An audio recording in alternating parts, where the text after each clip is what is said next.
utarabaho Yesu warunzina wanshushanije mu kiganza cyawe nakizomurayo iyo nkikujwe n'ibibazo byinshi ntafite inyishu ndakwegera nkasenga nibuzwe isezerano Yesu uri inyishu kandi ndakwizeye nimbaho no kuba mu bwiza bwawe Yesu uri inyishu kandi ndakwizeye nimbaho no kuba mu bwiza bwawe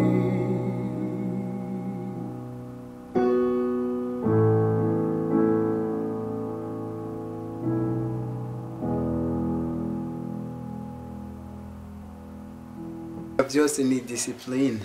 urumva ni discipline ubyutse mu gatondo n'ikihe kintu utangura gukora urumva nkanje iminsi yose nzuka mu gatondo ndashaka kubyuka 5h30 canke 6h30 canke saa moya bivana n'amagahunda y'ingene imipanze umva iminsi yose umuntu avyuka mu gatondo ukaba ufise list urumva ntangura iki gushika kuri amasaha igikurikira ni kuri amasaha ikirangiro kuri amasaha hama je ndafite imyanya yanje yo muhira kwicara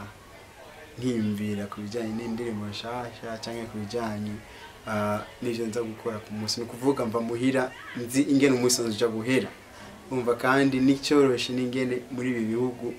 sa turi musanga ikintu kijanye n'umwanya kiri très important so biroroshe gose kuri je ariko ntivyatanguye byoroshe cyo cyo natangiye mvuga discipline umuntu adafite discipline sinibaza ko ushobora gushika umva ku ntego ushaka ubufise bisaba kwipanga ukamenya uyu n'umwanya w'akazi uyu n'umwanya wo kuruhuka uyu n'umwanya wo kuvuza gitari uyu n'umwanya wo kuririmba uyu n'umwanya wo kujya gira sport canke uyu n'umwanya kujya gutembera kuri beach canke uyu n'umwanya wo kujya kuraba abagenzi umuntu aripanga akamenya urumva nibaza ko byose ayo makapasite turafise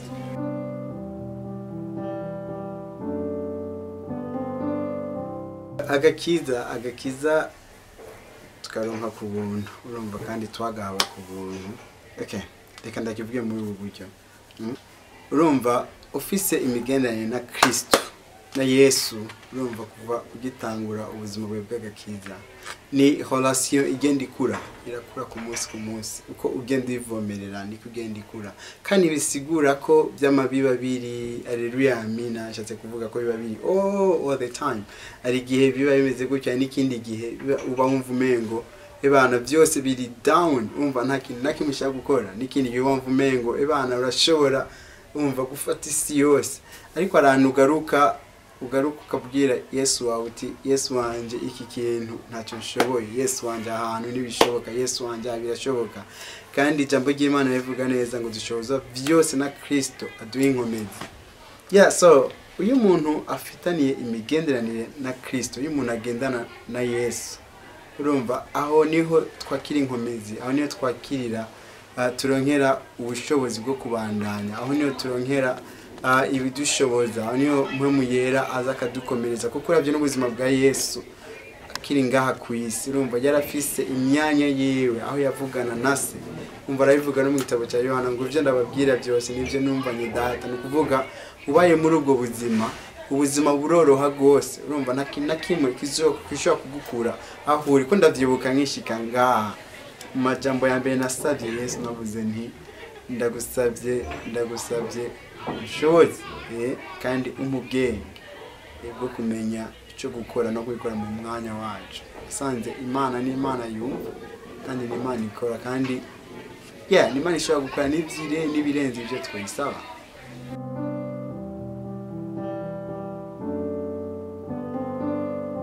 ibyo bituma uca bugufi mu mutima kandi kumva umengo kumva ko ari ubuntu Imana yagize nubona Imana niteka Imana yanteye kubona ushobora kuba usava amahanga mu buryo bw'ingabire Imana yagwaye kuko nta kintu ushaka kuba wahaye Imana kugira ngo ingabire je mfise uyu munsi kuba ndayifise cyangwa ko ibyo ushaka kuba nkora urumva n'ubuntu nyene urabishimira Imana nyene ukavuga Imana ishimwe ko ibyo yaduhaye twashoboye kubiha abandi bakaba ariko bavyakira biba hezagira bijana nabo mu rugendo rwabo.